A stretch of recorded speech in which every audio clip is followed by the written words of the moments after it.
Dear students, good morning. आज हम chapter 9 जिसका टाइटल है चेंजिंग फैमिली कर रहे हैं and this is page number 67, questions of page number 67 and question number 1, who were the members of Nimi's family before the arrival of her baby sister.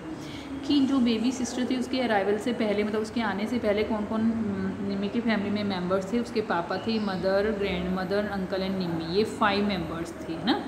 Next देखो, how many members are there in Nimi's family now. अब निमी की family में कितने members हैं? 6 member हैं, क्योंकि new baby आ गई है, that's why 6 member are there in Nimi's family now. Next let us talk, heading है, this is heading and question, how do you think the lives of Nimi's family members have changed after the arrival.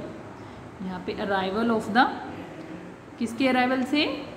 Arrival मतलब आने से, new baby की arrival से क्या changes आए हैं। ठीक है, मतलब फैमिली मेम्बर्स जो हैं उनकी लाइफ कैसे चेंज हो गई है। For example, how will Nimi spend her day now. अब जो निमी है वो अपना दिन कैसे बिताती है? She will spend her day playing with newborn baby. वो अपना टाइम भी कैसे बिताएगी? न्यू बोर्न बेबी के साथ खेल के बिताएगी, है ना, ज़्यादातर, और उसकी देखभाल भी करेगी थोड़ी बहुत, जितनी हो पाएगी उससे। नेक्स्ट देखो, what new work will her mother do now. उसकी मदर क्या नया काम करेगी? उसकी मदर उसके बच्चे की देखभाल करेगी, छोटे बेबी की, है ना, छोटी बेबी जो सिस्टर आई है निमी की, उसकी। To look after the new baby will be the new work for her mother now, है ना। जो नया काम होगा उनकी मदर के लिए वो क्या होगा? To look after the new baby. Next question, there will be change in the daily work of Nimi's father, grandmother and uncle. ठीक है, जो क्या डेली वर्क में चेंज आएगा निमी के पापा की वर्क में, ग्रैंड मदर, अंकल के काम में, with the arrival of new baby, new baby के आने से। अराइवल का मतलब आने से। कैन यू टेल हाउ, कैसे होगा और ये चेंज? ठीक है, बता सकते हैं। Nimi's father, grandmother, uncle will have to play with new baby. उनको उनके साथ खेलना पड़ेगा न्यू बेबी के साथ। एंड विल हैव, और उसकी देखभाल भी करनी पड़ेगी, है ना, देखभाल भी। तो will have to look after her also, उसकी देखभाल भी उनको करनी पड़ेगी, थोड़ी थोड़ी, कोई करेगा, थोड़ी कोई करेगा, ऐसे टाइम टू टाइम सब उसकी देखभाल करेंगे। क्योंकि अगर मदर सिर्फ मदर करेगी तो वो थक जाएगी, और ठीक है, इसलिए सभी टाइम से कोई उसके साथ खेलेगा, कोई उसकी देखभाल करेगा, ऐसे कुछ कुछ करेंगे। ठीक है, as Nimi's mother would be busy with the baby, और निमी की मदर क्योंकि बिजी होगी बेबी के साथ, the other members will have to help her more. ठीक है, तो जो दूसरे मेंबर्स हैं उनको उसकी मदर की ज़्यादा हेल्प करनी पड़ेगी, उसके घर के कामों में हेल्प करनी पड़ेगी, है ना, पापा को, दादी को। नेक्स्ट है page number 68, has small brother or sister been born in your home or in your house, any house in your neighbourhood में कोई बच्चा पैदा हुआ या घर में कोई बेबी पैदा आया है, नया बेबी या बहन या सिस्टर पैदा हुई है, उसके बारे में बताना है। ठीक है, तो आप लिख सकते हैं जैसे a small baby was born in my neighbourhood, neighbourhood में बता सकते हैं, या फिर घर में भी अगर हुआ है तो उसके बारे में बता सकते हैं। ठीक है, हाउ डज़ इट फील, ज़रूरी नहीं है कि हुआ हो पड़ोस में या घर में भी, ये भी हो सकता है कभी कभी ना हुआ हो, तो फिर उस केस में नो भी लिख सकते हैं आप। ठीक है, आप अपने हिसाब से लिखेंगे, अगर आपके पड़ोस में या घर में हुआ है तो उसके बारे में लिख सकते हैं। ठीक है, और अगर कोई नया बेबी आता है तो कैसा लगता है? सबको खुशी होती है, तो how does it feel to have a new baby at home, कैसे मतलब लग रहा था उनको? All are happy, very happy, बहुत खुश हैं सभी, नया बेबी आया है इसलिए। How have things changed at home with the new baby, कि जो नया बेबी उसके आने से घर में कैसे चीज़ें चेंज हो गई हैं। Everyone has become very happy in the family, बहुत खुश हैं हर कोई member. Everyone has started planning, हर किसी ने प्लानिंग करना शुरू कर दिया है अबाउट द न्यू मेंबर के बारे में। Some of the work which the mother did before, कुछ काम जो मदर पहले करती थी, has to be done by other members, वो अब दूसरे मेंबर्स को करना पड़ता है। ठीक है, नेक्स्ट देखो, find out all about the youngest child in your home or in the home of a relative, कि जो या तो तुम्हारे घर में या कोई रिलेटिव के घर में या पड़ोस में कोई बच्चा हुआ है तो उसके बारे में आपको लिखना है। देन राइट, उसके बारे में पता लगा और उसके बारे में लिखो। ठीक है, क्या क्या लिखना देखो, when was the baby born, कि जो बच्चा है वो कब पैदा हुआ था। ठीक है, अब it was born about 4 days back, 4 दिन पहले हुआ था, या 1 week पहले, 2 weeks पहले। ठीक है, 1 month पहले भी लिख सकते हैं आप, जैसे जैसे वो हुआ है उसके बारे में लिखना है। अगर कोई आपके पड़ोस में, घर में या फिर रिलेटिव के यहाँ पे कोई बच्चा पैदा हो तो उसके बारे में लिख सकते हैं। ठीक है। Is a baby a boy or girl? The newly born baby is a girl, एक लड़की है। ये जस्ट मैंने अपने पड़ोस के बारे में लिखा थोड़ा। ठीक है। जहाँ मैं रहती हूँ वहाँ पे एक छोटी बेबी हुई है, उसके बारे में। ज़रूरी नहीं आप मतलब होगा ही आपके आस पड़ोस में या उसमें फैमिली में या रिलेटिव में, ज़रूरी नहीं है, लेकिन आप लिख सकते हैं। आपको थोड़ा आइडिया होना चाहिए, ठीक है, कि कैसे लिखना है। How are you related to him और हर, और कैसे आप उससे रिलेटेड है। जैसे मैं उसकी नेबर हूँ तो मैंने नेबर लिखा है, आई एम हर नेबर, मैं उसकी नेबर हूँ। ठीक है, पड़ोसी हूँ। We was the baby born, baby जो कहाँ हुआ था, हॉस्पिटल में हुआ था, बच्ची हुई थी कह सकते हैं हम। Who does the baby look like, जो बेबी है वो कैसी लगती है, अपने फादर जैसी लगती है। The baby looks like her father, अपने पापा जैसी लग रही है वो। ठीक है। What is the colour of his or her hair, उसके जो बाल हल्का ब्राउन कलर है। ठीक है। और उसकी आइज़ भी ब्राउन कलर की हैं। What is the colour of his or her eyes, she has brown eyes, उसकी जो आइज़ है वो ब्राउन कलर की है। ठीक है। अब ये पूछ रहा है does the baby have any teeth. अभी देखो जो छोटा बेबी बोर्न होता है तो उसकी टीथ नहीं होते हैं। No, she does not have any tooth, उसका कोई भी एक भी दांत नहीं है। ठीक है। But the babies length, length क्या है, हर लेंथ इज़ अबाउट 1.5 फीट, लगभग वो 1.5 फीट की है, 1.5 फीट की मतलब। ठीक है। 1 फीट और हाफ और ऐड कर दो तो 1.5 हो जाएगा। Next, how many hours a day does the baby sleep, जो बेबी है वो कितने घंटे सोती है। She sleeps for more than 14 hours, 14 घंटे से ज़्यादा ही सोती है वो। ठीक है। What different sounds does the baby make, कौन कौन सी डिफरेंट साउंड्स वो बनाती है। सी क्राइज, वो रोती है, ड्यूसिस बेस टाइप ऑफ साउंड, और अलग अलग तरह की साउंड वो करती है, पैदा मतलब प्रोड्यूस करती है। Who does the baby stay with most of the time, most of the time she stays with her mom, मतलब ये कह रहे हैं कि किसके साथ वो रहती है ज़्यादातर बेबी, वो ज़्यादातर बेबी अपनी मम्मी के साथ ही रहती है। देखा होगा जब छोटा बच्चा होता है तो वो अपनी मदर के साथ ही ज़्यादातर रहता है। स्टिक की फोटोग्राफ ऑफ द बेबी और draw a picture in notebook. अब देखो या तो उस बेबी की या फिर एक पिक्चर बनाओ या फिर ड्रॉ करो, ये खुद करना है। अगर आपके पास अवेलेबल है तो लगा सकते हैं इसको, या फिर ड्रॉ भी कर सकते हैं। पेज नंबर 69 और 70 पे देखिए न्यू प्लेस। अब शेरिंग की फैमिली आ गई है। शेरिंग की फैमिली के बारे में डिस्कस कर रहे हैं अब हम।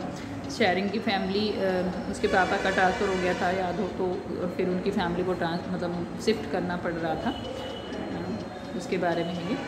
नेक्स्ट पहला क्वेश्चन है इसमें, when Shering's father show the letter to his family how do you think the different members would have felt, कि डिफरेंट मेंबर्स को कैसा लगा होगा। ठीक है। अब डिफरेंट मेंबर्स को कैसा लगा होगा, देखो जो शेरिंग होगा वो तो बहुत ही एक्साइटेड होगा, है ना, और लेकिन जो उसके दादा दादी होंगे या मम्मी होंगे उनको थोड़ा सा वरीड होंगे, क्योंकि वो शिफ्ट करना पड़ेगा उनको। All family members were happy as since father got promotion, क्योंकि सभी खुश थे वैसे तो, फील कर रहे थे बहुत ही खुशी कि उसके पापा को प्रमोशन मिली है।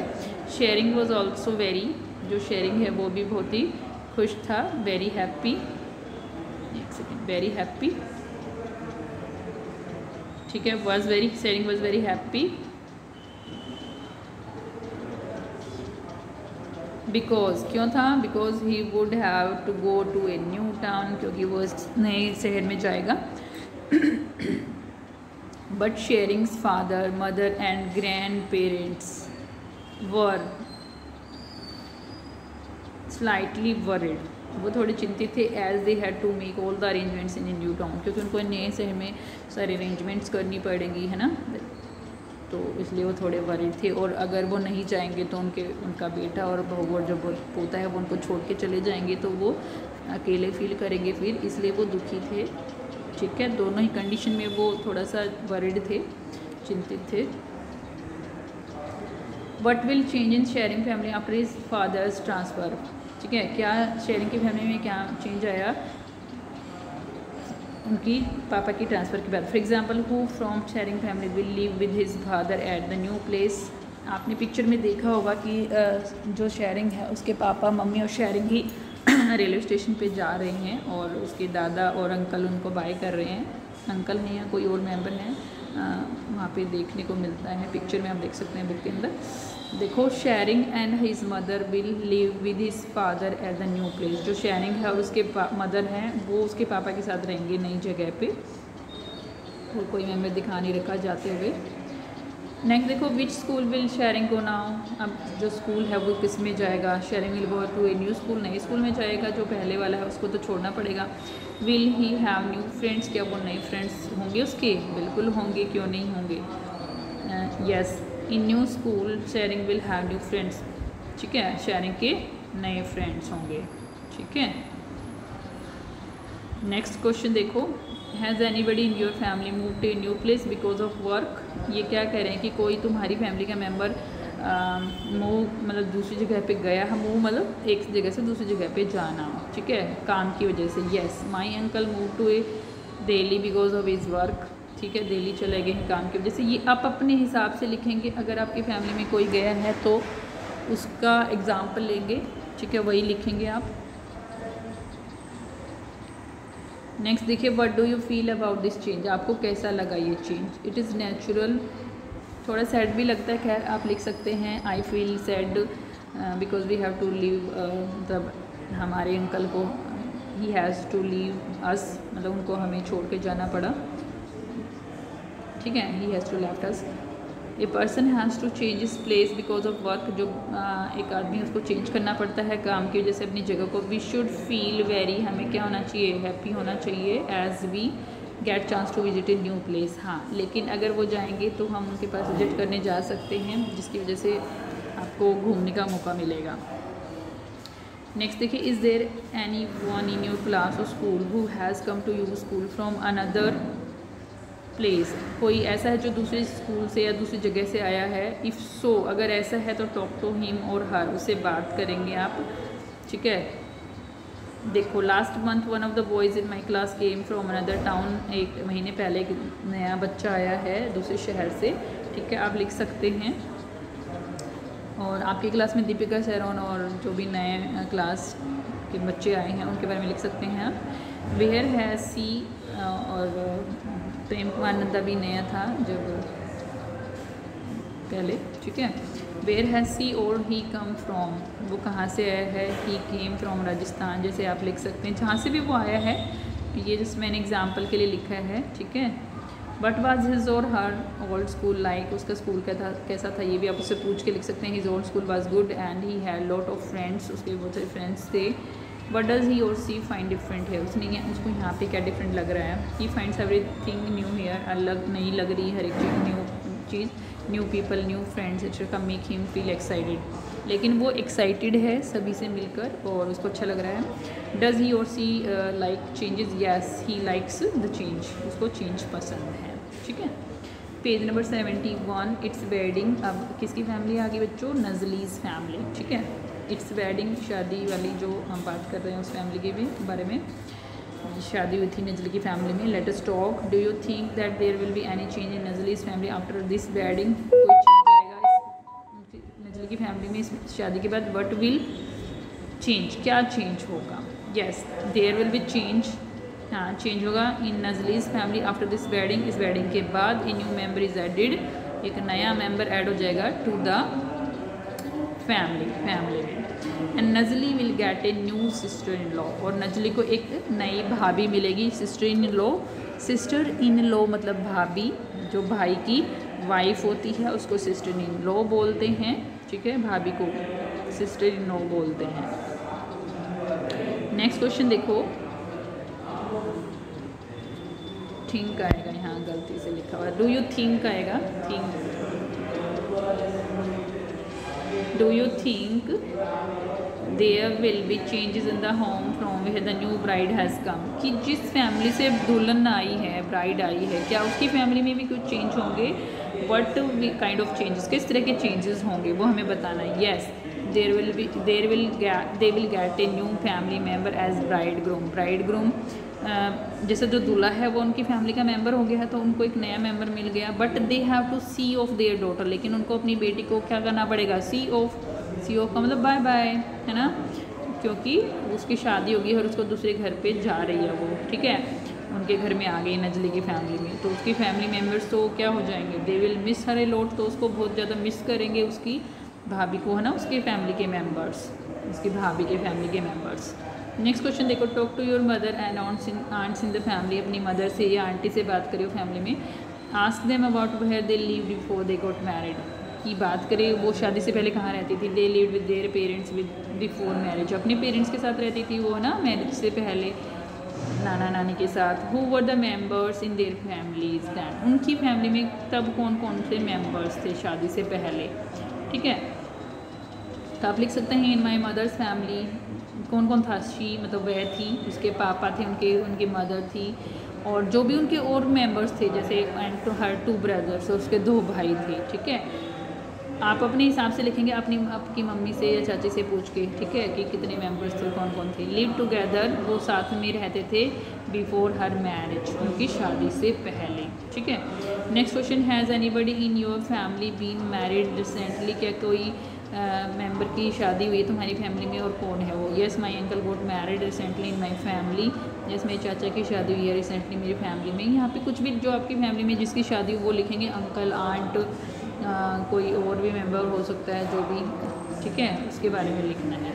मामा की शादी हो सकती है, ठीक है, और मौसी की भी हो सकती है, बुआ की हो सकती है, तो कोई भी जो भी शादी हुई उसके बारे में लिख सकते हैं। रिसेंटली जो हुई हो, ठीक है, 1-2 सालों में, या फिर 1 ईयर के अंदर जो शादी हो वो भी लिख सकते हैं।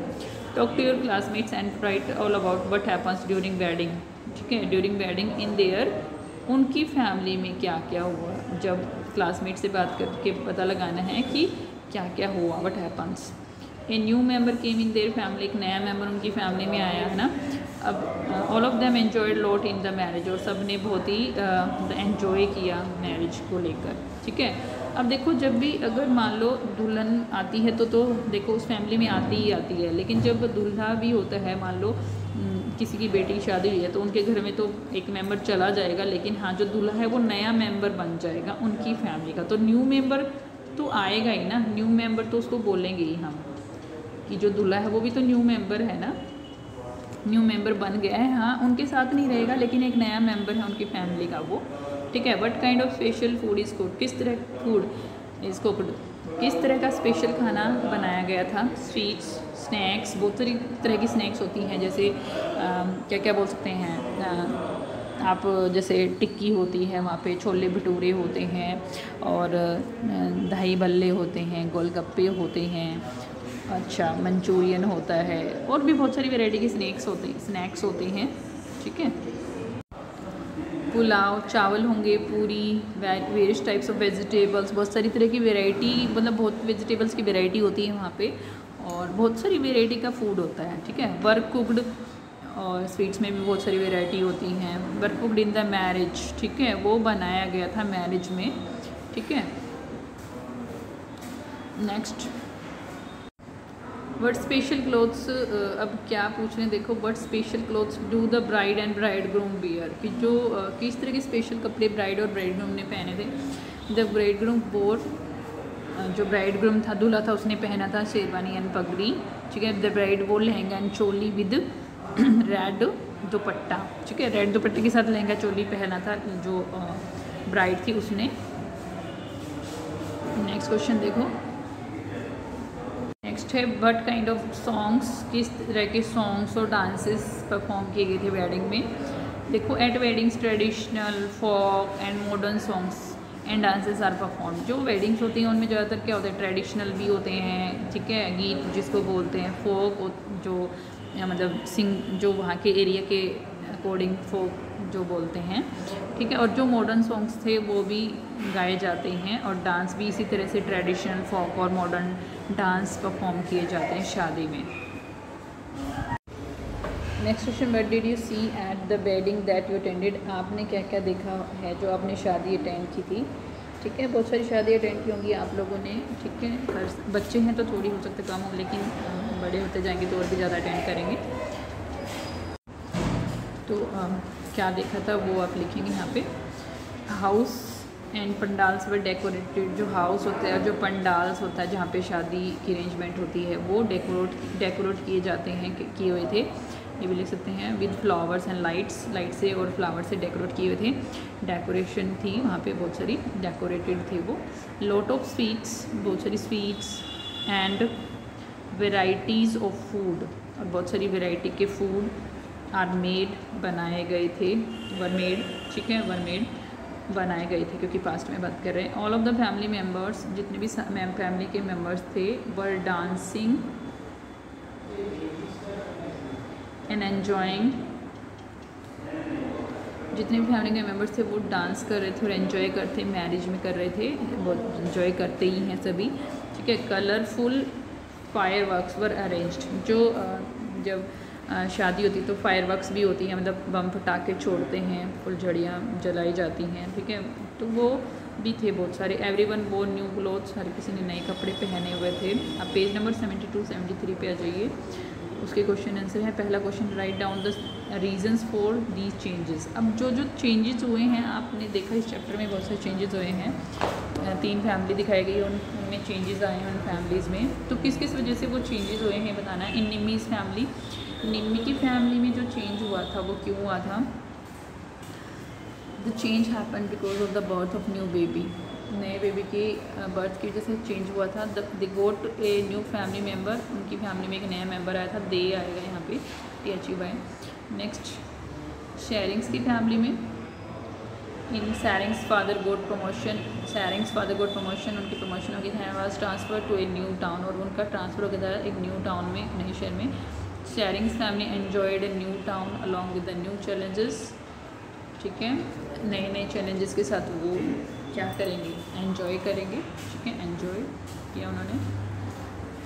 नजलीस फैमिली, नजली की फैमिली में क्या चेंज आया था? A new bride came to Nazli's family, एक नई दुल्हन आई थी नजली की फैमिली में। She was Nazli's sister in law, वो नजली की भाभी थी, सिस्टर इन लॉ की।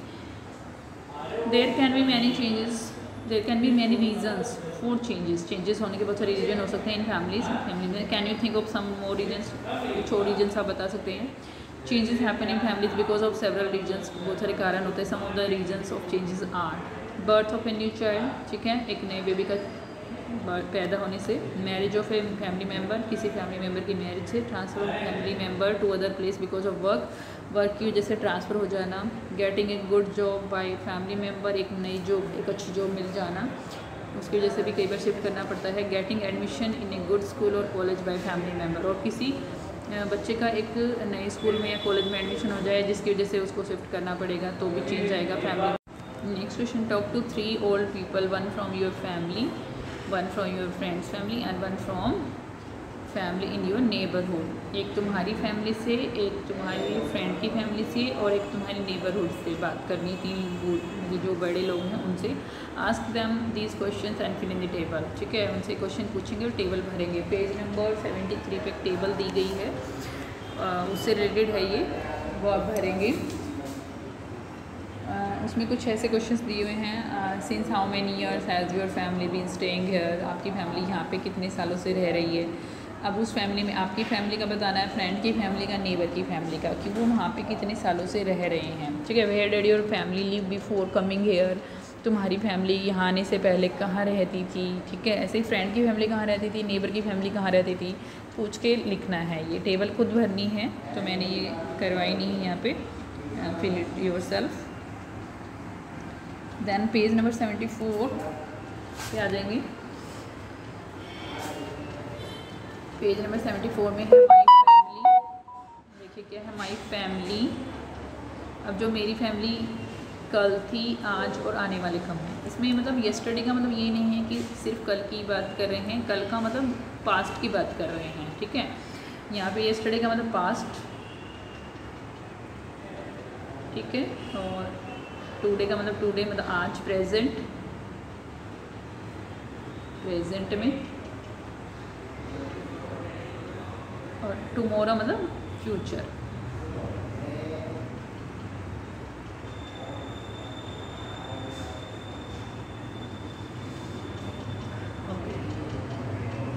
नेक्स्ट देखो, अब ये मतलब पूछने हैं कि पहले क्या था, आपकी फैमिली में कौन कौन मेंबर्स थे, आपकी दादी के फैमिली में कौन कौन मेंबर्स थे, आज आपकी फैमिली में कौन कौन मेंबर्स हैं, और आने वाले समय में कौन कौन से फैमिली मेंबर हो सकते हैं, ठीक है। तो देखो, all families change in some day some way, कुछ तरीके से किसी ने फैमिली में, किसी न किसी फैमिली में चेंज आते हैं, सभी फैमिली में कुछ ना कुछ चेंज आते हैं। और अदर मतलब किसी ने किसी तरीके से या दूसरे तरीके से बिकॉज ऑफ डिफरेंट रीजन, कुछ डिफरेंट कारणों से has your family change too, क्या आपकी फैमिली में भी चेंज हुआ? Yes there have been changes in my family too. Yes बिल्कुल मेरी फैमिली में भी चेंजेस आए हैं।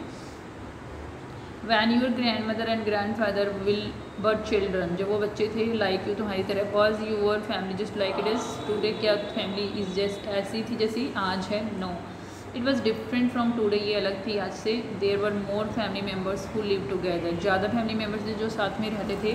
दे use to live in a village, और वो गाँव में रहते थे। ठीक है, अब देखिए, you had also drawn A family tree of your family. ठीक है, आप अपनी फैमिली का फैमिली ट्री बनाएंगे। दैट इज मतलब बनाया था थर्ड में भी, तो अब दोबारा उसको ड्रॉ करेंगे। Family tree of last year in your notebook, अपनी नोटबुक में। ठीक है, तो इसके लिए मैं आपको दिखा देती हूँ फैमिली ट्री कैसे, आइडिया दे देती हूँ। ऐसे आप बना सकते हैं, जैसे देखिए ग्रैंड फादर। ठीक है, अब यहाँ पे ज़रूरी नहीं है कि आपके हों, उसके हिसाब से ही करना है। अगर हैं तो फिर आप मतलब उसके हिसाब से लिखेंगे। आपके ग्रैंड फादर, ग्रैंड मदर, ठीक है, अंकल, आंट, कज़न्स हैं उनके बच्चे। ठीक है, mother, father, brother and you. ठीक है, मतलब ये तो सिर्फ एग्जांपल ये है, आपकी फैमिली में हैं कौन कौन, इस तरीके से आपको बनाना है। सबसे ऊपर जो सबसे बड़ा फैमिली का मेंबर है, जो हेड है, मुखिया है आपकी फैमिली का, जैसे दादी दादा। ठीक है, और अगर नहीं है तो आप मदर और फादर से स्टार्ट कर सकते हैं सीधा। आपकी फैमिली में कौन कौन है वही आपको बनाना है यहाँ पे, तो इस तरह से बनाना है।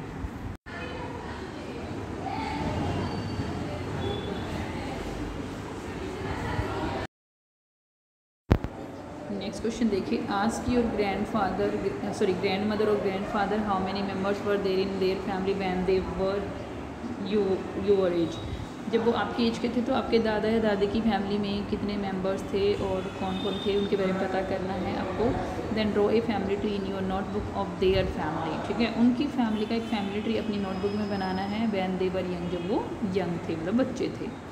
तो ये आप खुद बनाएंगे। जैसे मैंने पहले वाला एग्जांपल दिया था कि कैसे फैमिली ट्री बनाना है, आपकी फैमिली का जैसे बनाना था ऊपर वाले क्वेश्चन में, वैसे ही बनाना है फैमिली ट्री। लेकिन कौन कौन मेंबर्स थे वो लिखने हैं यहाँ पे। ठीक है, grand father, great grand father भी हो सकते हैं। अच्छा, चाचा ताऊ बहुत सारे हो सकते हैं उस टाइम पे। अगर आपके दादा दादी नहीं है तो आप अपने मम्मी पापा की फैमिली का फैमिली ट्री बना सकते हैं। ठीक है, यहाँ पर तो आपको नोटबुक में बनाना है, खुद बनाना है, क्योंकि सबकी फैमिली अलग अलग तरह से हो सकती है, तो उसके अकॉर्डिंग आपको बनाना है ये। नेक्स्ट क्वेश्चन देखो, can you see your self, your brother और योर सिस्टर, योर मदर और your father anywhere in this family tree. अगर आप अपने दादा दादी का बना रहे हैं फैमिली ट्री, तो आपके कोई भी ये मेंबर्स आपको दिखाई नहीं देंगे। No, I can not see myself, my sister, my mother, in my father in this family tree. उस फैमिली ट्री में कोई भी नहीं है। ठीक है, अब अगर नानी का बना रहे तो इसलिए माई मदर लिखा गया है ये। Now try A family tree of your present family notebook. ये सेम वही जो थर्ड क्वेश्चन में बनाया वही बनाएगा, यहाँ पे भी फैमिली ट्री ही बनाना है आपकी अपनी फैमिली का आपको। नेक्स्ट क्वेश्चन देखो, गोइंग बैक टू स्कूल। ठीक है, ये हेडिंग है, पेज नंबर 75 है। Question number 1, up to which class. अब देखो क्योंकि जो पहले के टाइम में थे, मतलब आपके अगर आप दादा दादी से बात कर रहे हैं तो इसलिए दिया गया है कि दादा दादी के टाइम पे मतलब जो स्टडी होती थी वो बहुत कम क्लास तक वो पढ़े लिखे होते थे। और आज भी बहुत सारे ऐसे बच्चे मिल जाएंगे जो पढ़ते लिखते नहीं हैं, किसी न किसी वजह से पढ़ लिख नहीं पाते हैं। तो देखो ये पूछ रहे हैं, up to which class do you want to study, कि आप कौन सी क्लास तक पढ़ना चाहते हो। तो आप अपने हिसाब से लिखेंगे, I want to study up to bachelor of engineering degree. ठीक है, यानी कि इंजीनियरिंग जो होती है, ठीक है, बीटेक वगैरह बोलते हैं इसको। मैंने क्लास में डिस्कस किया था, आपको ध्यान हो तो, कौन कौन सी क्लासेस होती हैं, कौन कौन से कुछ कोर्सेज भी मैंने बताए थे आप लोगों को।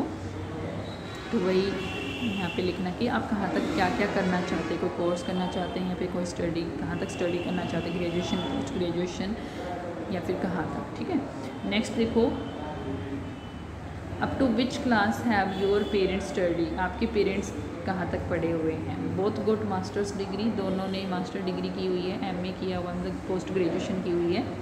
ठीक है, मतलब ये आप अपने हिसाब से लिखेंगे ये क्वेश्चन भी, क्योंकि सबके पेरेंट्स अलग अलग एजुकेशन होगी सबकी, तो उसके हिसाब से ये वाला क्वेश्चन आपको लिखना है। ठीक है, खुद लिखना है ये। मैं सिर्फ एग्जांपल देती हूँ इनमें कि आपको पता चल जाएगी कि लिखना कैसे है, ठीक है। Till which class did your grandmother get a chance to study, आपकी दादी को कितनी क्लास तक पढ़ने का मौका मिला। She got a chance to study up to secondary class, 10th तक या 12th तक। पहले ज़्यादा नहीं पढ़ लिख पाती थी लेडीज़, तो आप अपनी दादी से पूछ के लिखना वो कितनी पढ़ी लिखी हैं, ठीक है, उसके हिसाब से लिखना है आपको। अपनी दादी से पूछ के लिखना है या दादा से। ग्रैंड मदर बोला तो ग्रैंड मदर से पूछ के लिखना है। नानी भी हो सकती है, दादी भी हो सकती है, वो ग्रैंड मदर है ना, नानी और दादी कोई भी हो सकती है इनमें दोनों में से। At what age did your grandmother get married, आपकी दादी की या नानी की शादी कितनी एज में हो गई थी। She got married at the age of 15, पहले लड़कियों की शादी जल्दी कर दी जाती थी, तो आप पूछ के लिखना। ये ज़रूरी नहीं है इसी एज पे हो, आप अपनी दादी से पूछ के लिखना है आपको किस एज पे उनकी शादी हुई थी। नेक्स्ट क्वेश्चन देखो, have you heard of a law that talks about the ages before which girls and boys must not get married, कि आपने लॉ के बारे में सुना है जिस लॉ के अकॉर्डिंग लड़के और लड़कियां मतलब शादी नहीं कर सकते, किस एज से पहले वो शादी नहीं कर सकते हैं। मैंने डिस्कस किया था ये भी कोई क्लास में, तो उसके अकॉर्डिंग आप लिखेंगे। देखो नेक्स्ट इसका आंसर देखो क्या होगा। Yes I have heard before the age of 21 boys must not get married, जो बॉय है वो 28 से पहले शादी नहीं हो सकती। And before the age of 18 girls must not get married, और जो लड़कियां हैं वो 18 ईयर से पहले शादी नहीं कर सकते, उनकी शादी नहीं हो सकती। Next page number 76, find out and write. देखो फाइंड आउट राइट में क्या लिखना है। Are there any such children in your neighbourhood who had to drop out of school, do they want to go back to school, क्या कोई ऐसा बच्चा है जिसने स्कूल छोड़ दिया और वो वापस स्कूल में जाना चाहते हैं। मेरे पड़ोस में तो शायद नहीं है, आप अपने वैसे मेरे में हैं भी 1-2 बच्चे जो हैं, लेकिन उनका मेरे को पता नहीं है कि स्कूल जाते हैं या नहीं, मतलब किस वजह से उन्होंने ड्रॉप आउट किया है। आप अपने हिसाब से आपके पड़ोस में देखना कि कोई बच्चा है या नहीं। There are no children in my neighbourhood who had to drop out of school, ठीक है, ऑल आर स्टडिंग, सभी पढ़ रहे हैं। आप अपने हिसाब से लिखना है इसको आंसर को। What are they doing this days, वो क्या कर रहे हैं। अगर नहीं पढ़ रहे हैं तो किस कारण से नहीं पढ़ रहे, वो क्या कर रहे हैं, तो वो लिखना है आपको। In my neighbourhood all children are studying, ठीक है, अगर पूछा था तो उसके अकॉर्डिंग लिखना है। Has anybody in your family good married recently, हो एनीबडी, कोई आपकी फैमिली में किसी की शादी हुई है और किसकी। My uncle good married recently, आप अपने हिसाब से लिखेंगे किसकी शादी हुई है। पहले भी आ गया ये क्वेश्चन, ठीक है, दोबारा से आ गया। What was the age of bride and the groom, जो दुल्हन थी उसकी क्या एज थी और ग्रूम की क्या एज थी। The age of bride was 22 and the age of groom was 24, ठीक है, 24 थी और जो दुल्हन थी वो 22 की थी। दुल्हन कितनी होनी चाहिए, 18 से ऊपर होनी चाहिए, और जो दूल्हा ग्रूम होता है वो कितना होना चाहिए, उसकी एज 21 से ऊपर होनी चाहिए। That's all, have a nice day.